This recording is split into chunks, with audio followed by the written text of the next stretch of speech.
I'm Michelle Carney with IdeateTV here at Wondercon with Chris Cooper. Chris, how are you doing today? I'm doing great. It's been really fun to talk about our project and to get back out here. We have a panel in a little bit. So yeah, the energy's good. Energy's good. Well, tell us about the project. All right, so we have this project. It's called Defiant. It's the story of Robert Smalls, a former enslaved person who decided he didn't want to live that life. So Robert and his family put together a plan to escape. They commandeered his master's munition ship. And in the middle of the night, they planned this out, and they made it up to the north. They fought off the Southern Army and Navy.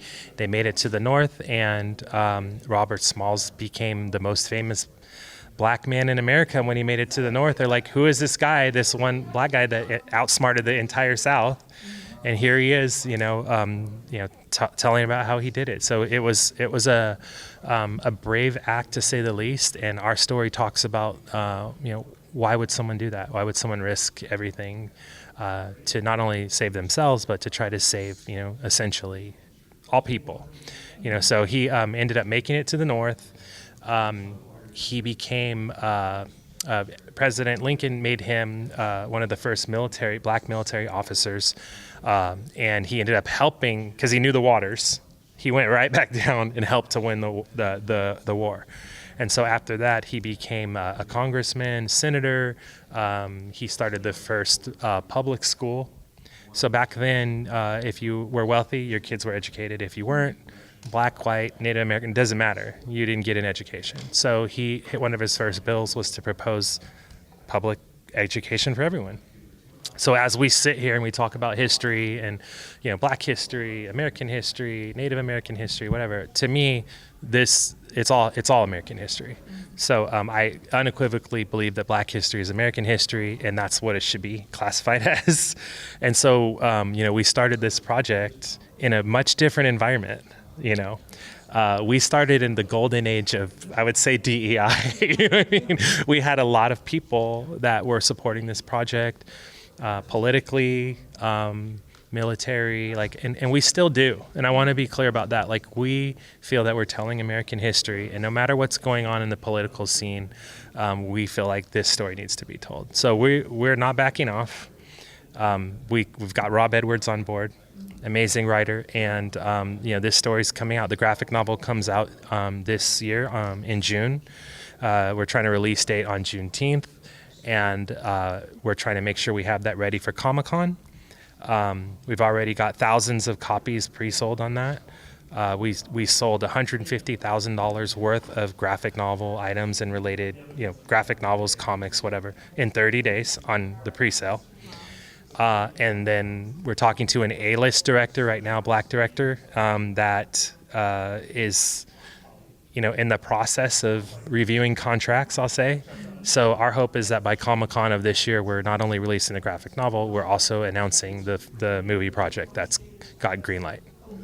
Well, despite the political climate, it's such a powerful story, and everyone who hears it says, how has this not been told? So I think, with the passionate team that you have and everything, it's going to shine through and kind of overpower anything that's going on in the world right now.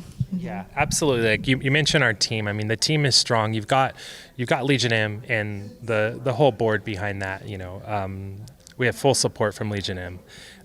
Paul Scanlon and Jeff Annison, the founders, have repeatedly told me, on camera and off camera, that this is easily the most important project that Legion M will ever do. And we've done some really amazing things already. So they're backing it.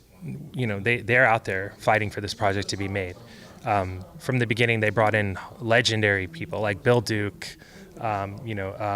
Bill Duke was one of the first people to come on as executive producer for this project. Marvin Jones came on as an executive producer for this project. The family of Robert Smalls came on. So it's rare when you get the family aligned and they're like, we're behind that. So Michael Bulwer Moore, Robert Smalls' great-great-grandson, who recently ran for Congress for Robert Smalls' seat, is one of our executive producers. And so he sat on with Rob Edwards, our amazing writer, and he opened up everything they had, family stories, handwritten stuff, folk tales, photographs, and Rob Edwards worked as hard as he could to make sure he didn't miss any details. So so it's strong. The package is strong, and we're really excited, and we can't wait to share this with everybody. Is there something you learned about this story in the process that's really surprised you? Well, there's you two can things. share with us. There are two things that I learned. The first thing I learned was that Robert Smalls even existed. But I talked to people that you would typically think are almost like activists when it comes to history, and they didn't even know. So I started to not feel bad as I became part of the project. I'm like, oh, you have a podcast on Black history and you don't even know, you don't know who this is. So that was the first thing, just Robert Smalls himself. But then the second thing that I learned was about how important his relationship with his wife was. So his wife, Robert Smalls didn't necessarily, when he communicated his plan to his wife, he was letting her know, if you don't want to be a part of this, it's fine. But this is what I feel like I need to do. And this comes from the research. We have Dr. Maisha Eatman, Harvard African-American history professor. She's our number one researcher, as well as the family with Rob. And Robert Smalls tells his wife, you don't have to do this. And she's like, the line that we had quoted was, where you go, I go, where you die, I die. So I got caught up because, the idea of that is so powerful. So I learned that along the way. And she ended up being crucial because there was a point where they were running from the South. They're making it up to the Fort Sumter. And the North is like, what the heck's going on? There's a ammunition ship charging towards us, and there's an entire fleet, chasing it. It looks like they're getting ready to be attacked. And that's when Robert Smalls calls a meeting. He pulls everyone, and under the ship, they're sitting in there. There's bombs everywhere. And he says, this is it. This could be it. And what had happened is his wife, who worked at a hotel, that was her job as a slave, or an enslaved person. I want to correct myself. She had been taking one white sheet at a time, and she had made a surrender flag. So this is historically accurate, where they're coming up and Robert's ready to say, this is it. And sure enough, she hands them this thing, and up goes the white flag. The people in the tower see what's coming, then they figure out what's happening, and they send out their Navy to protect this boat coming towards them with a white flag. So that was probably the most powerful thing that I learned in this story, along with Robert Smalls, who he was himself. Oh, that's incredible. I'm so excited. Yeah. Oh, I can tell. Yeah. The script is amazing. Rob Edwards did an incredible job. The graphic novel is beautiful. It does such a good job of dancing through tough subjects. There's one thing I think I owe Rob.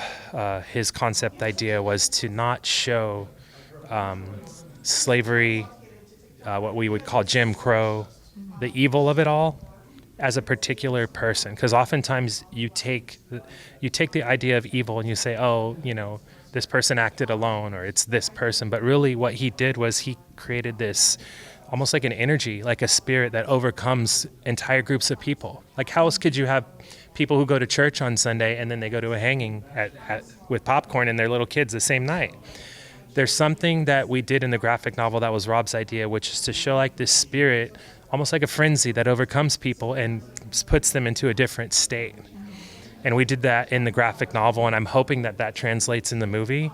But that was one of his creative ideas, and that's when I really realized I was working with a legend. When I saw that taking place and I saw what it looks like, and I still get goosebumps thinking about that. So pick up the graphic novel. It's available now on DefiantProject.com. If you want to support Legion M and the movies that we're making, you can go to LegionM.com as well. And again, the graphic novel is going to be in retail stores on Juneteenth of this year, but is available for pre-order now, and you can also get the comics now individually. All right, well, thank you so much for your time. I can't wait to see where this project goes. Awesome. It was my pleasure. Yeah. I was going to shake your hand, but I don't want to mess you up. All right. My pleasure. I appreciate it. Thank you so much.